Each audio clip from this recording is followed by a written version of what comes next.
Hi everyone, good morning. 9:43 বাজছে এখন।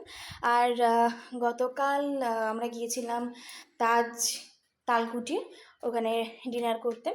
তো যেগুলো খাবার দাবার আমরা অনেক অর্ডার করেছিলাম, তো খেতে পারিনি, সেগুলো সব প্যাক করে দিয়েছে ওরা। তো সেই প্যাকের খাবারের মধ্যে রয়েছে, দেখাচ্ছি চলো। এখানে একটু পিস পোলাও রয়েছে, এটা রয়েছে লঙ্কা চিকেন, আর এটা হচ্ছে মাটন। তবে একটু ভাত করতে হবে, নাহলে ওইভাবে খাওয়া হবে না মনে হচ্ছে। মোটামুটি এগুলো আগে গরম করি, তারপরে ও একটু বাজারে গিয়েছে, বাজার থেকে আসুক, দেখি কি বলছে। জলখাবারটা বাইরে থেকে আছে খাবো, অনেক দিন হয়ে গেল জলখাবার খাওয়া হয়নি। জলখাবারের টাইমে আমরা ভাত খেয়ে নিতাম, যেহেতু নাইট ডিউটি কন্টিনিউ চলছে, আবার কাল থেকে তাই হবে। তো দেখি এবার ও কি বলছে। যদি ভাত করতে হয় তাহলে ভাত করবো, নাহলে এটাই গরম করে নেবো। তো আগে আপাতত এগুলো গরম করে রেখে দিই, কারণ গতকালের খাবার ফ্রিজে ভরা ছিল, তাও তাড়াতাড়িও খেয়ে নিতে হবে। তো এখন গরম টরম করে নিই। বাই।